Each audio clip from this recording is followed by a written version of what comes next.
Okay, so as you all know, small business owners literally do everything. So do we really have to learn how to do social media? Maybe you can relate with feeling a little overwhelmed at like now this new world of business ownership where you have to create ideas all the time and also manage the technology and also stay on, the latest trends. I know it can be really overwhelming, but the truth is that it's really effective. Social media tells your story and connects you to a really wide audience. It's definitely worth your time and energy. And I hope today you learn some creative strategies and some tips and tricks to make it a little bit easier on yourself. So social media is certainly not going anywhere. So if you haven't already delved into this world, I do think it's a good idea for you to give it a shot. Like the statistic says here, 62.3% of the world's population uses social media, 4.8 billion people. I mean, this is not going anywhere. It is going to continue to evolve and adapt, though. I think these are kind of obvious, but you know, I think sometimes again, as a small business owner, when you're feeling overwhelmed, it's like the lift of doing it can outweigh the benefits. But to go over just a couple of these, um, obvious bigger audience exposure, even if you're a local brick and mortar selling something really local, say you're a restaurant, people travel to Portland all the time. If you have a great social media presence, you're just going to get more people in your doors. The precise customer data is something that is really incredibly interesting to me. As a small business owner, it can actually be very challenging to understand your audience. Social media gives you really, really detailed information, not only about their demographics, but as you're managing your content on your feeds, you get more information about how your customers speak, how they write, how they engage, what things they like and what things they don't. It really can give you more info to help shape the future of your business. I think something that's often overlooked with social media is that small, independently owned businesses can have the opportunity to compete with big brands with really big budgets. Because as number 6 says, this is the place where creativity wins. You don't have to have hundreds of thousands of dollars. You don't even have to have $1,000 a month. You can do some things yourself. And if something goes right with it, you can be really competing with those companies that are putting a lot of money towards it. It's very inexpensive and it can be free. However, as we all know, your time is not free. So I hope we can go over some things today that help you streamline. And another favorite thing of mine about social media is it's a really great opportunity to get personal.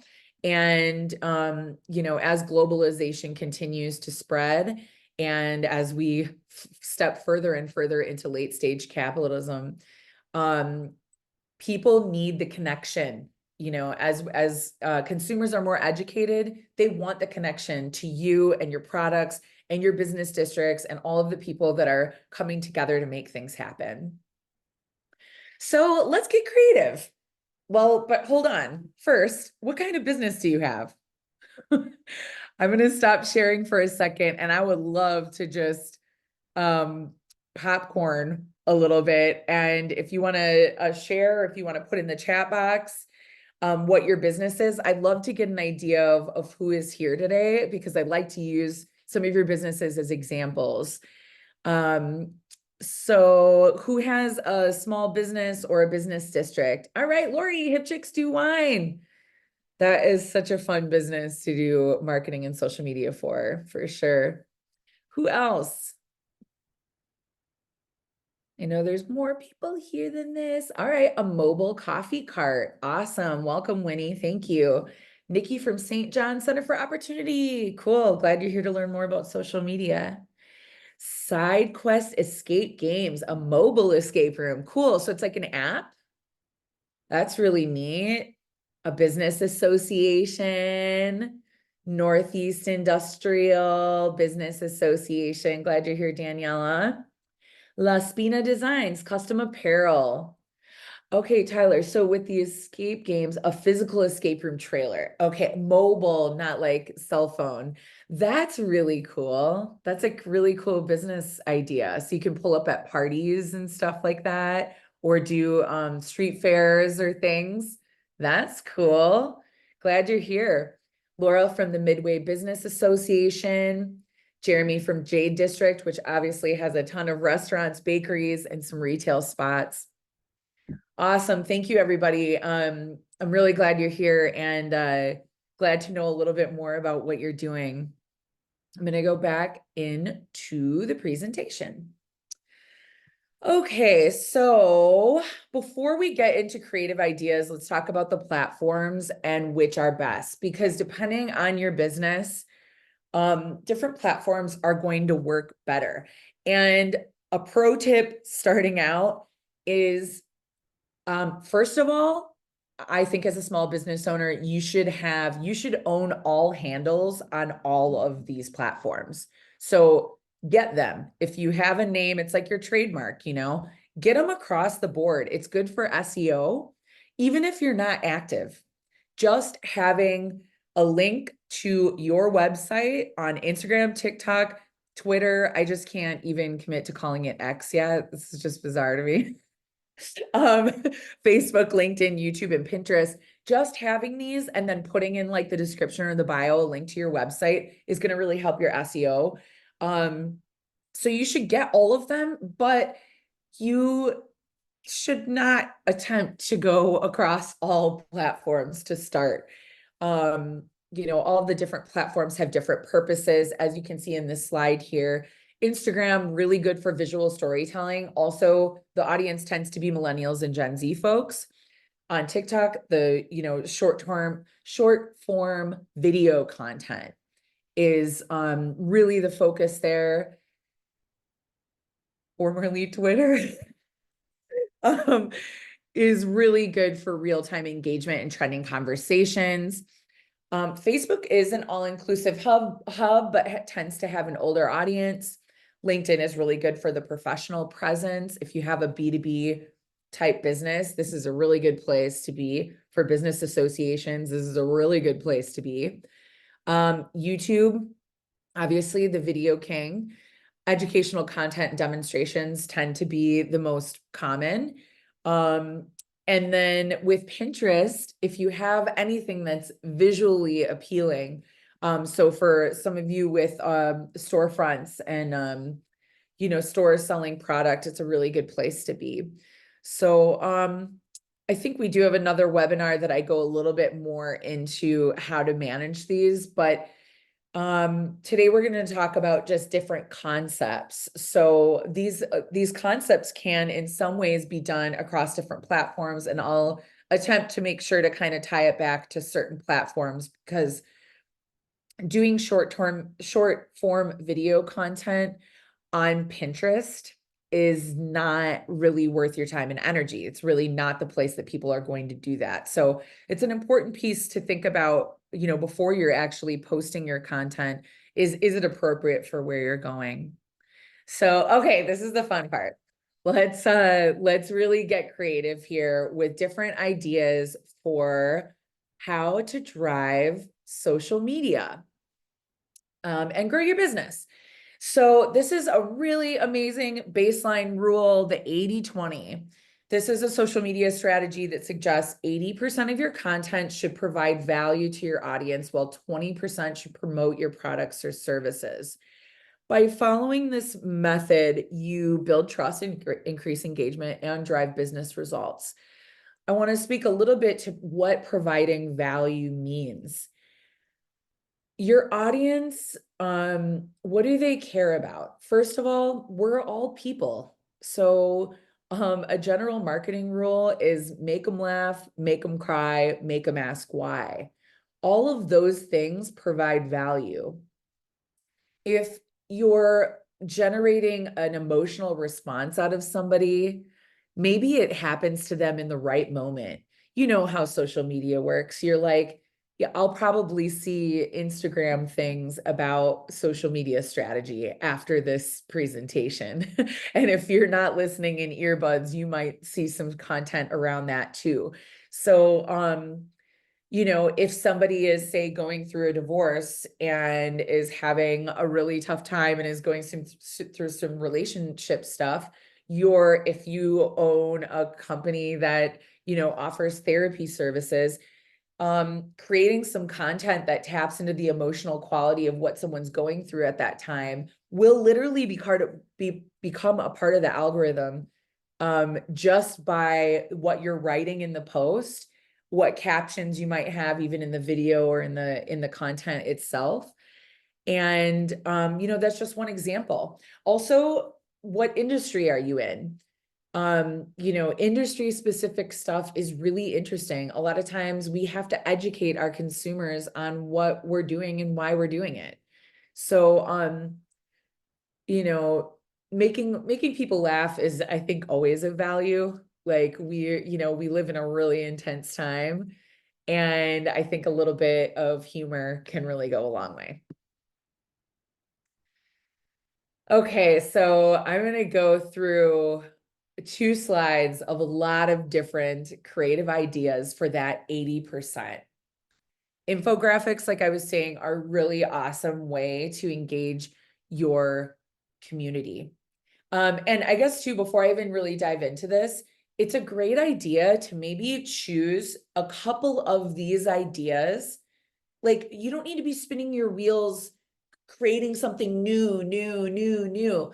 Choose some of these ideas and create some campaigns, or try some out and say, if you do one infographic per week and then one funny thing and one sale related or specific product thing, and even just 3 posts a week, and you do those 3 and you do that for a few weeks, you're going to see what your audience is responding to. Then maybe you start trying on some different ideas.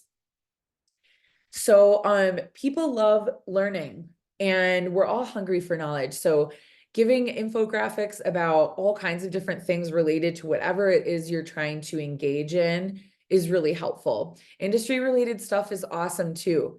You know, especially like, I feel like the small business, the small restaurant, independently owned restaurant business here in Portland, there's a lot of really interesting education that people can provide about what it takes to even own and run a business. The average person doesn't think about the impact when there's an ice storm on a restaurant that may now have food rotting in a fridge or on the shelf, right? So sometimes educating your people on even some of the tough things about what you're experiencing can really help them connect to you and understand what you're doing. Ask your audience questions. At first, if you have a smaller following, this can be like, oh, I know for me, when I've managed other people's content or for mine too, and I'm asking a question and there isn't a big following, it can feel a little bit disappointing if there's only like 2 responses. On Instagram specifically, there's a really cool feature of doing polls or asking questions in stories. So this is a fun way. So the stories are, if you click on the profile, it's they only last for 24 hours. You know, it's a quick way to engage with people. It doesn't stay there forever like the things do on your feed. So if you have a smaller following, I recommend doing some of those questions in, specifically on Instagram, in the stories.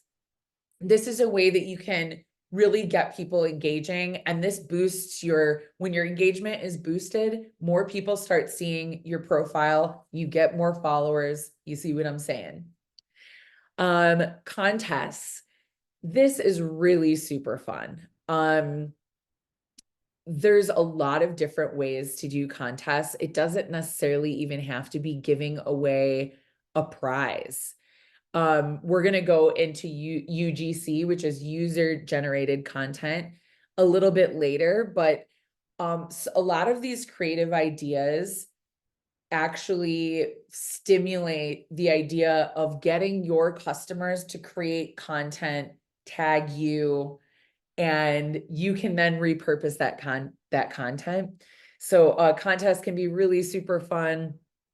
Um, you know, yeah, I don't know. I'm trying to think of an example with one of your businesses right now here too. I want to see if I can see your chats. Cool. Okay, yeah.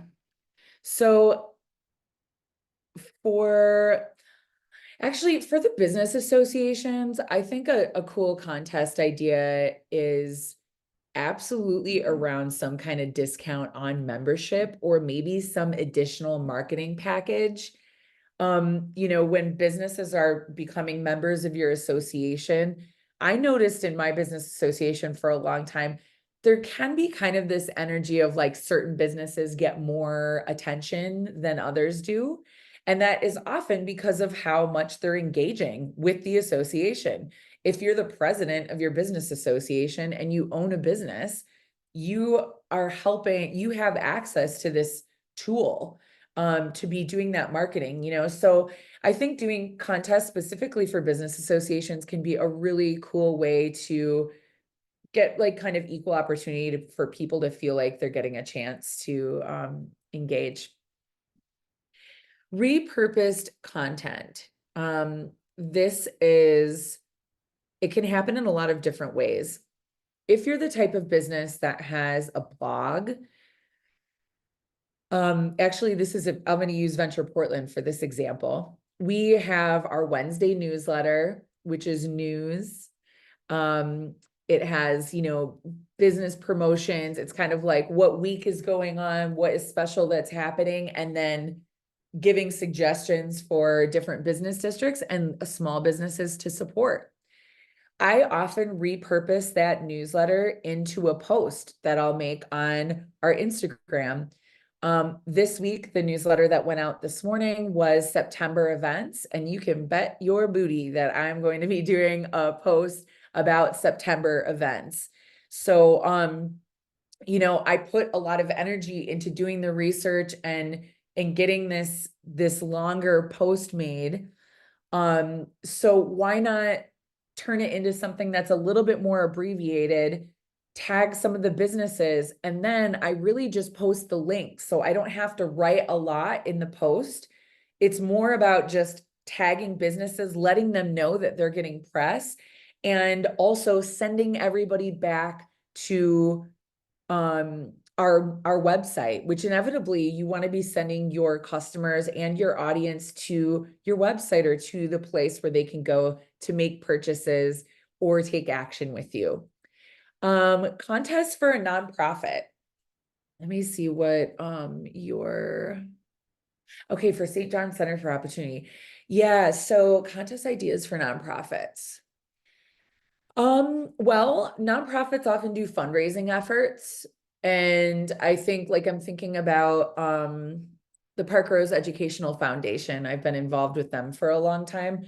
I could see they always do this like amazing fundraiser every year that's really fun and themed. And the tickets are kind of spendy and they have drinks and that you buy there, all this kind of stuff. So if you can do a contest maybe around your event and have something where then someone gets in for free, or maybe they get something for free at the event, that can be a really cool way to get people excited, not only about, I mean, that's like multi-purpose, right? It's promoting the event that you're doing, and it's also getting people excited to get something for free.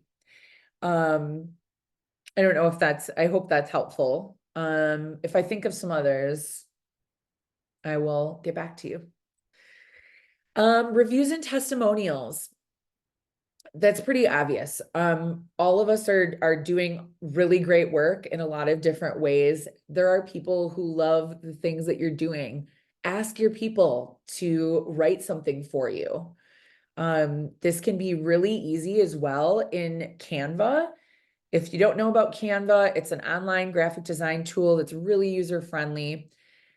Something that I always do for content like this is I'll create one beautiful graphic, and it's going to be for only reviews and testimonials. And I'll ask my people or my customers, this can be This can also be a like ask to your social media as well. Hey, we're looking for some feedback to share, send us your review at this, share us with your handle, and we'll make a post and tag you. This can be a really cool way not only to engage your people, but to also generate some really interesting feedback. And then say you get 10 reviews, all in one swoop, you can go into Canva and make those 10 graphics. That can be content, maybe you do one testimonial per month. So, in one swoop, you have 10 posts for over 10 months. It's a way to like really streamline. And just in general, I highly recommend that strategy. If you're choosing a series to go with, some of these creative ideas are definitely series. It's a great idea to batch that creation when you're, doing even the next one behind the scenes. Say you're doing a Jade District behind the scenes. Jeremy, you could like spend one afternoon, maybe send your members in the Jade District an email saying, hey, everybody, I'm going to be popping in all of the open businesses today because I'm putting together behind the scenes of the Jade District videos. You spend one day, you go to all these different places and you get a little, giving those businesses a heads up. So maybe they can plan what that looks like. This is also an opportunity to be funny or be sentimental or make people really feel something. But then you have this like ongoing, campaign that you can really run with. And I like even get goosebumps thinking about it because it's not only fun, but it really helps your businesses, and it helps when people feel connected, they spend their money. I'm amazed sometimes at how I'm willing to drop an ungodly amount of money just because I love something or I love somebody who's at this business. Whereas I'll be like nickel and diming over other spending areas in my life. I don't know if you can relate with that. Behind the scenes is a really fun one. I think that that can be done in a lot of different ways. Celebrating achievements is a really easy, low-hanging fruit one. That's something that I recommend also, like batching like the reviews and testimonials. If you know that, well, here's a good example. Everybody wants to experience social media growth, so you can celebrate, hey, we made it to 200 followers. Thank you so much. You can make that one graphic and then maybe you do a slight color change or something as it evolves. And, this is like, hey, we're so stoked we got to 500 followers. Tag a friend and help us to get 1,000. When we get to 1,000 followers, we're going to give away something, right? It's a cool way to just get people excited. And also, we want to see you win. We want to see you succeed. So there's all kinds of achievements that can happen, within businesses, associations, nonprofits. Yeah, really, really cool. Like I'm thinking about side quest escape games, like this is a new business. I haven't heard of this business idea before happening anywhere else. So I feel like there's a lot of room for your achievements, right? Like as you launch this business that's a little bit different, share those wins, share those small wins and those big wins. Okay, I'm going to answer your questions when they come in here, I guess, as long as it's appropriate because I love what's popping up here. So, do you have any tips for folks who are shy in front of the camera? Showcasing your face or voice? Absolutely. So let's think about a behind the scenes situation. You can be behind your phone. You don't need to be putting your face on there or even putting your voice on there. I think it's really important to consider accessibility for folks on social media, particularly in video content. So when we're talking about YouTube, TikTok, and Instagram, Facebook too, using captions and putting music. is a really great way to say something without having to use your voice and without having to put your face. You can have footage of whatever it is that you're promoting. Winnie, you have a mobile coffee cart. So this is like get footage of coffee or of you handing the coffee to a customer, and then put captions over it, right? Write what you want to say. There's a lot of fun ways to add captions. We're not going to get into really editing stuff today, but I'm happy to answer questions about that at the end of this presentation. You'll have my contact info. You can always reach out.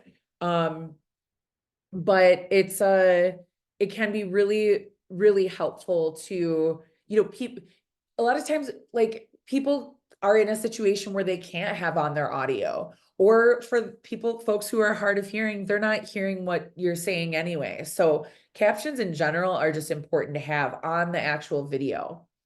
So I can definitely relate with, it took me a while to get comfortable being in front of the camera. I've always been a more outgoing and type person, and I'm a musician and a performer, but doing social media, especially having my face and just talking, took a long time to get comfortable. So, like Renee said, or Lori said here too, it depends on the business. I find with my personal, like, intersection of just my freelance work, using my face and my voice is really effective. Doing the Cool Corners of Portland videos for Venture Portland and Travel Portland, people really like it. They like that personal connection. They like seeing who's behind the camera, and they like hearing my voice. The statistics are showing that. So you don't have to at all. Also, is there somebody who enjoys it? That can be a cool idea too. Maybe you get the footage and kind of narrate the content in that way, but you have somebody else do a voiceover. I do want to recommend CapCut. I'll put it in here for video editing. It's an app that you can download, and I believe that it really has a lot of capabilities with the free version. I pay for it. It's like $11 a month. But doing this type of editing is really easy in this platform, and it makes it a little bit easier to navigate the like voiceover part. It's really cool. I definitely recommend digging into that. Okay, so carrying on here, culture eats strategy. I don't know if you've ever heard that before. I'm actually pretty sure I was in a Venture Portland, what used to be in-person classes. Remember that, Jacob? Where we would get together at the office, and instead of these types of webinars, we would all be going in person and learning together. I'm pretty sure it was at one of the Venture Portland events that somebody was saying about this quote. I don't even remember who it's from, but culture eats strategy for breakfast. And I really love that idea, because you can strategize. Well, this, I did a lot of research, and then according to the internet, the best way to sell my restaurant, or to get people to come into my restaurant, is to post pictures of the food. Like, the culture of your restaurant and getting creative around showing people the culture of what you're doing is going to connect way more than a really obvious type of post that has maybe worked for people.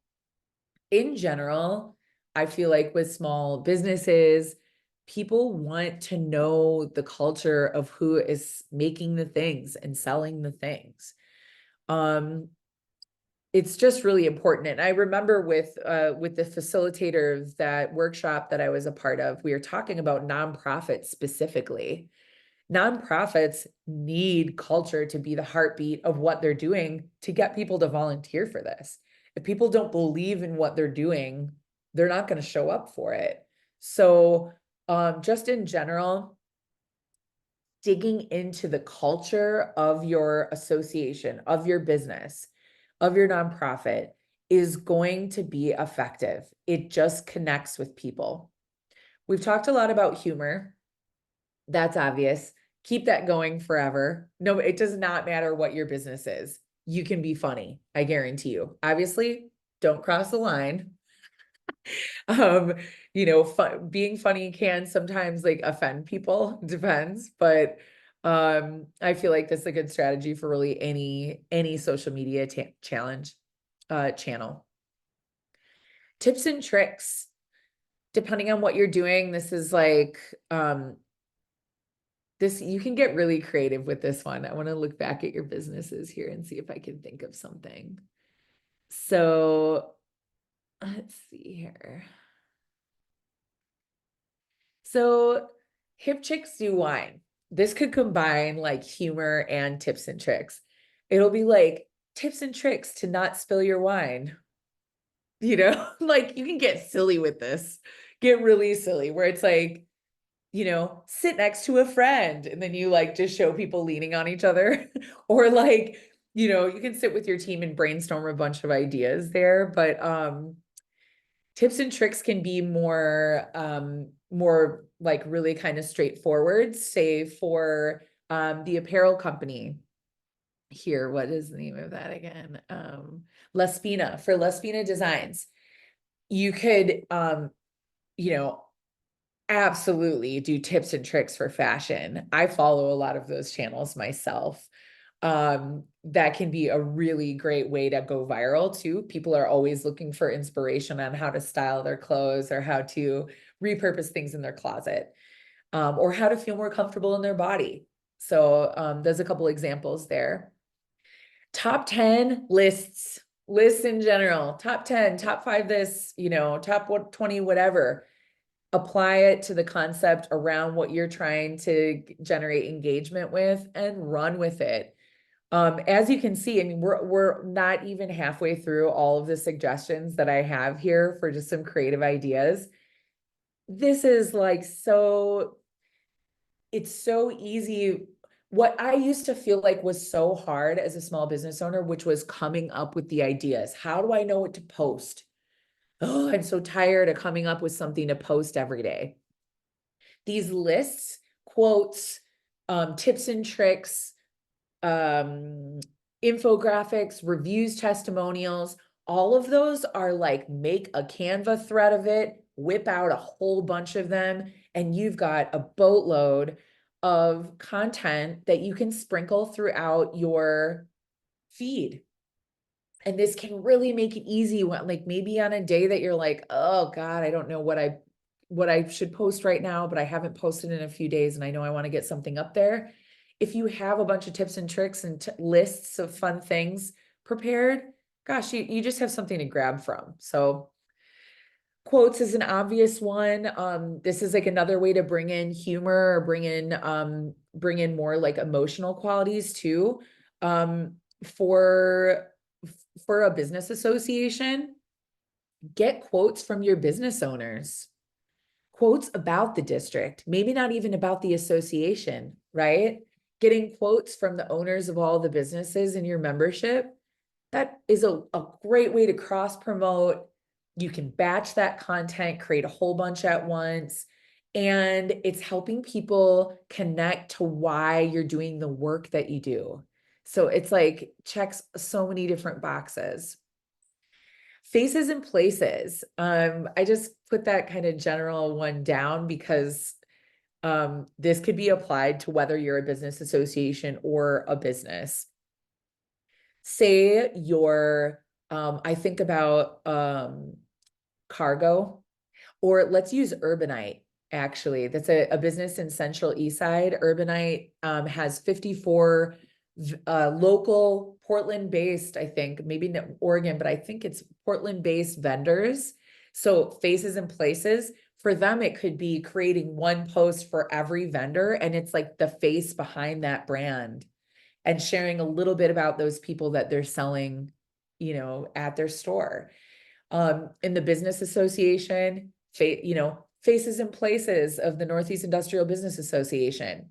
It's just a cool way to connect people of like, who's behind this, who are behind these businesses, who is a part of your membership. I think it's a really fun concept.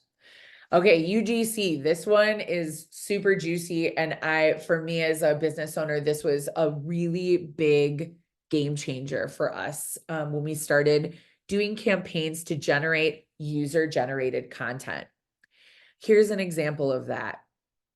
We did a competition with so the company that one of the companies that I owned was called Tokeativity, is called Tokeativity. I'm no longer an owner, but Tokeativity is still alive and well. And we did we're a community for cannabis plant loving women, essentially.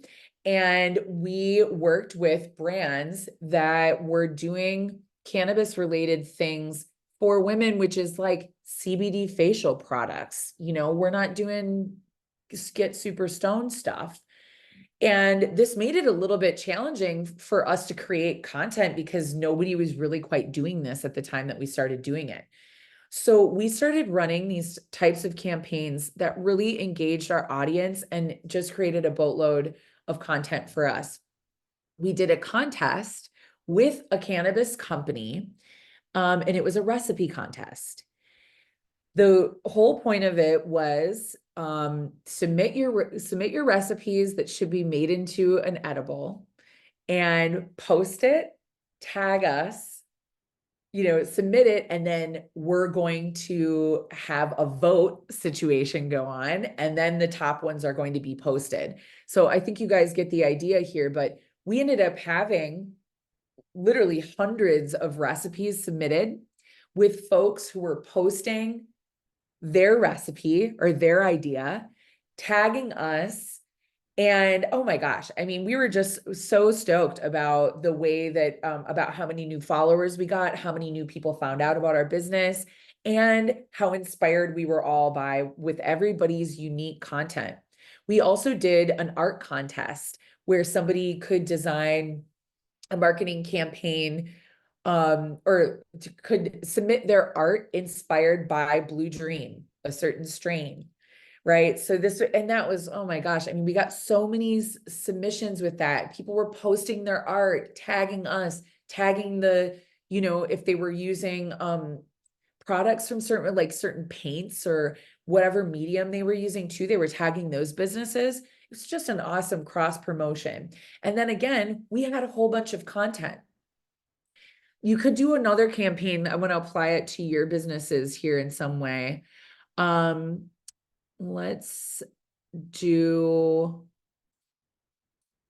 see here.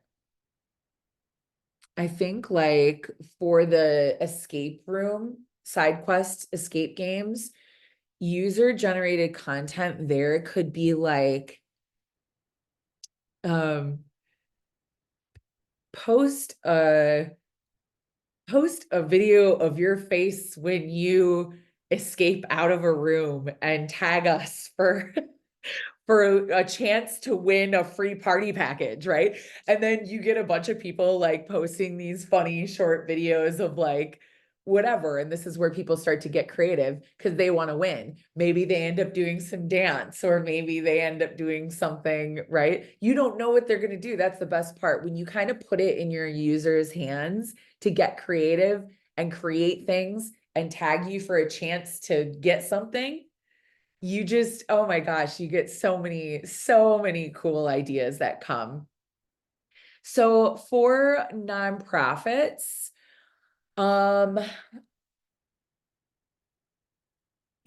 depending on what it is that you're doing,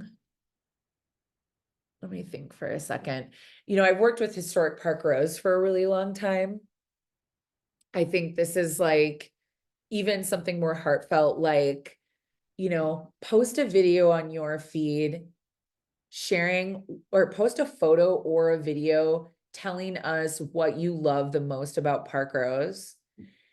Tag us for a chance to win a $50 gift certificate to Oh Dear, right? This is like then with everything that's being made there. So for St. John's Center for Opportunity, post a video of the reason why you love St. John's, or like something along those lines, right? You could ask any type of question, but you can then also, this is important to know. So if we're talking about Instagram, there's an app called Repost. I'll put that in there. Repost, so say St. John Center for Opportunity, you make a campaign encouraging people in St. John's to share a video or photo telling us why you love St. John's. Tag us for a chance to win $100 to Slims. When they start posting those videos, you go to those posts and you click that share button and you maybe put it on your stories. Repost, the app, it's an actually separate app. If you post that share button and copy the profile URL or the URL for it, copy the link, you post it into Repost, it'll actually just pull up that content for you to post back in your feed. So this is a way for you to not steal somebody's content without giving them credit. It's a really cool app. I highly recommend using it. And yeah, you can then, like, for St. John's Opportunity, maybe then once a week you share one of those videos, of why people love St. John's. And maybe that campaign runs for a month or longer. Maybe it's a seasonal campaign. Maybe you started on the first day of fall and, on December 21st, you do a big giveaway and it's like a 3-month long thing. You're going to end up with how many videos, how much content is that for you? I mean, that's really, really effective. Okay, so I'm noticing that I could talk about this for probably 20 million hours. So, and I love that you're throwing in these questions, as we're doing it here, but I know we're getting a little bit tight on time. And I want to go over the whole next slide of these. So I'm going to start zipping through a little bit quicker. How-tos, that's pretty self-explanatory. Get creative with it. How to do anything at all. People want to learn. Interview people, interview customers, interview members. So many more ideas. This or that is a fun idea where you're like, what do you prefer, this or that? That could be really fun for the apparel for Las Vina. You could be like, this skirt or this skirt. A lot of fun ways to get that flowing with your business or nonprofit. Influencer partnerships are really important, or just collaborations. Other business I have further on the list, brand collaborations, working with other folks. Come together, make it happen together. You're both going to be able to use that content. And if you're on Instagram, I think is the only platform that you can do this with. You can list collaborators when you're tagging somebody, and if you ask somebody to be a collaborator and they accept, it will post on both of your feeds as if you both individually posted. So this is this is why I feel like, in particular, the Cool Corners of Portland video series that we've been doing. If you haven't seen it before, you can go to our Instagram. It's also on the Travel Portland TikTok. We have Venture Portland, Travel Portland, the business association associated with the corner, and then all of the businesses. So if everybody accepts, that video is posted on sometimes 5 or 6 feeds at once, and it really drives engagement. Few other ideas here. Ask me anything. If you do like having your face up there, this can be a really fun way to go about it. Sneak peeks. People love knowing things first. That's just a common known rule. So, giving people sneak peeks at things, it makes them feel like they have the in because they're following you. Memes are really fun. I want to give a shout out to, I feel like it's Multnomah Village, I think, they like play off of memes that are common, but then they change it for Multnomah Village. It's hilarious and like often really funny and really cool. You can check out their feed. I'm pretty sure it's their feed. But yeah, you know, if you see a meme that's kind of funny, it's like, how can you adjust the text to something that's like about your business, your nonprofit, your district? Podcasts are a really great way to drive engagement, how it's made, days of the week. You can assign different things for the different days of the week. And that's like another way that maybe every Monday you're doing a quote. Every Tuesday you're doing a live segment where you're on YouTube, Facebook, and Instagram live, showing people some things, giving them a sneak peek. You get what I'm saying? You can post things out, or you can come up with campaigns, for an example of like, um, Manic Mondays, right? You can play off like the song, and then also like maybe you're providing a solution for Mondays to be a little less manic. Maybe this is a good, content idea for the coffee cart. Um, Holidays are a no-brainer. Getting vulnerable and really, really showing people what's going on, and sharing a piece of your heart is always going to be an effective way. People are human, again, at the end of the day. So, I will answer your social media scheduler in one moment here. So last little pieces here, you can see these other ones. Doing a social media takeover, that can be a fun way if you're selling, say you have a storefront. I'll use Urbanite again because they sell these vendors. Maybe they have one of their vendors take over their social media for a day. So on the stories all day long or in the feed, there's going to be things from the location where those products are made. Resharing other people's content. Again, if you're working with vendors for you business associations, sharing your members' content is really, really great. I was looking at the Beaumont Instagram today, and I really love how they do a really good job of sharing events and sales that are going on in their district. And I love it. It's become a resource for me, like just personally, because I love shopping in that district and going to restaurants there. So, a really good example. Supporting your community, again, it's just this heart-based stuff is really, it is at the center of all the work that we're doing. We don't start small businesses or business associations to not be engaged with what we're doing. We care about this. So show people that you care and that you want to support them too. Brand collaborations, I already touched a little bit on. Doing a tag a friend campaign can be really easy too. Tag a friend that loves, coffee. Really easy. Launch a challenge. This is the final suggestion I have, and I'm going to use my friend Rachel Renee's. She started doing this design challenge. I grew up with her. She lives in Michigan. She has a company that does custom typography. She makes hand-drawn cards. She sells swag and hats. She also teaches workshops. Her whole channel is about creative play. I'm going to put it on here. You should check it out because she does these challenges, and she just started one, and it's a creative fashion challenge, and this is like monochrome week. So every day she's posting a video of her monochromatic outfit that she creates with things in her closet, buying nothing new. And then she encourages people to tag, and then she reshares their content. She does this for like a whole month, the whole month of September. There's different challenges each week. She has gone from like, I've watched her channel start, and she is at almost 100,000 followers now. And it is through these challenges. People flipping love it.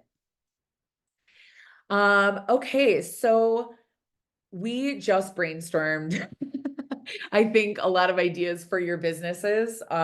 So I'm going to skip this part now because I think I gave a lot of great suggestions. Pro tips. So let's start with the pro tip that is not on this list, which is using a social media scheduler. I have used Later. I have used Hootsuite. And at this point, I prefer to use my Google Calendar. What I do with my Google Calendar, I use my Google Calendar and my email. it's just more effective. So when I batch content, I first of all have my calendar with just suggestions of what's going to happen. And then, like I was saying, I batch content. So for Venture Portland, if we know there's a number of events coming up, I'll batch all of the event stuff for Venture, do the designs at the same time. And then I'll choose the dates that I want to do it. And I email it to myself. What I really like about email is that I can just write. I'm not typing in my phone. I can actually just use my computer to type out the post. I have a Google Doc that I keep my hashtags in, so I can just copy and paste those really easy. And then I'll add a few relative hashtags to each post. And for me, it's like, it just keeps it more organic. Depending on your business, a scheduler may not be the best thing, you know? But later is amazing. And what I really like about it is with my company, we were using it for a long time. If you have multiple people that need to review content, it makes it really easy for multiple people to be able to log in, look at what's going on, what is the image, what is the content, and make edits or suggestions. Later we were using the free version of that one too, and it was great. Hootsuite is something you need to pay for. It's more advanced. If you're gonna do like high level social media strategy and you want to batch a ton of content in advance, I do think using a scheduler is great. But if you want to keep it a little bit more organic, I find with Venture Portland, I like keeping it a little bit more organic. I started using a scheduler and I just found, between the weather things that affect businesses and, the kind of ever changing landscape of the city and the political environment, things that are going on in small businesses around town, I'm enjoying just keeping it a little bit of a shorter turnaround planning time, but I have my calendar laid out and I just use email myself. Some of the other pro tips here, it's not about being everywhere. Choose the platform where your audience thrives. How old are they? What is the goal? What are they buying? And dig into that one. And when you start seeing results and you're starting to feel a little bit more ease around your efforts put in there, then maybe think about expanding to a different platform. I do want to say, if you're doing video content, it's a really good idea to prepare yourself from the beginning for YouTube and TikTok or Instagram. Because if you're putting in the time and energy to make video, why not get it on all the video platforms? Just saying. Quality is always going to trump quantity. I think long gone are the days that posting every single day is the best way to build your audience. It's really more about the engagement that keeps it going. If a post is doing really well, the Cool Corners videos are a perfect example. They usually see 10 to 15,000 views just on Instagram, depending on TikTok is a little bit different, but 10 to 15,000 views the first day it's posted. The St. John's video that was first posted is now up to almost 100,000 views. So this keeps going. People are still seeing this. People are still commenting. And if you're still going in there and making sure that you're replying to those comments, the engagement is still happening. So it's not about posting all the time. It's about doing really quality stuff that people like and then really making that work for you. Consistency is key. I think doing something regular is really, people just love it. They love that. It's like, ooh, can't wait to see this thing that comes out every Monday. It's something that really works over time. Obviously, engaging, responding to comments, all that kind of stuff is great. And finally, tracking your results and adapting is a really important piece too. If something is not working, then why are you doing it? Your time and energy is so precious, and maybe you can just take a creative approach to communicating it in a different way. So you know, just because it's like, why isn't it working? I think is a really important question. I find on the Venture Portland feed, if I post a kind of like informational, kind of like maybe something from the city or like, I don't know, something that it is informative. People should know about this. But if I just post that from something else, it never engages very well. Whereas if I make a placeholder image that is branded with the Venture Portland stuff and in the style that I've been designing stuff, it's more colorful, or it's more playful, and there's music on it and stuff, it always performs better. So it's pretty rare that you'll see me just reposting something now, you know, I'm trying to put the time and energy into doing that brand placement because it's recognizable. People aren't looking at it going, what channel is this? They see it, they see the green, they see the common things that I'm doing, and they know what it is and they engage with it faster. They like it faster. They, you know, the less barriers that you give your audience to know who is there. Um, you know, I don't know if you guys have experienced this when you're scrolling sometimes, it's like, what the heck is this? You know, so that's where your branding stuff can really come into play too. And Laura, thanks for that comment. It's so great. Midway is still getting mileage from the Cool Corners video. That is awesome. And I can't wait to get back on these. I'm about to start a next batch of a whole bunch of Cool Corners videos. So make sure you're following the Venture Portland Instagram for the fall and winter awesome videos that are going to happen. In conclusion, I love being creative, and I hope I inspired you to think about your social media in a creative way too. When you tap into just the creative element of this and thinking a little bit outside of the box, all of a sudden social media doesn't feel so daunting. It doesn't have to take a ton of time, and it doesn't have to take over your life. But if you find a few things that work and work well, you will see growth in not only your social media platforms, but in your business or your association. Thank you so much, everybody, for being here today. Here's my contact info. If you have any follow-up questions or want to even jump on like a quick consultation type of call, I love doing that. I want to know more about what you're doing. And, you know, the reason that I can blab about this for hours on end is because I've gone through so much of it myself that what used to feel like, oh, just so tiring, is now not tiring at all. I feel like there's no end to ideas. There's literally millions of content ideas, and it's mostly about thinking about who you are, who your audience is, picking a few things, tracking it, seeing if it's working, and following the gold. You know, where is it coming from? And once you find that out, there's no stopping you. So thank you so much for being here today. I know we went a little bit over. I'm happy to take a few minutes to answer any questions if anybody has anything pressing in the moment. But if not, I think we'll just say farewell and see you soon.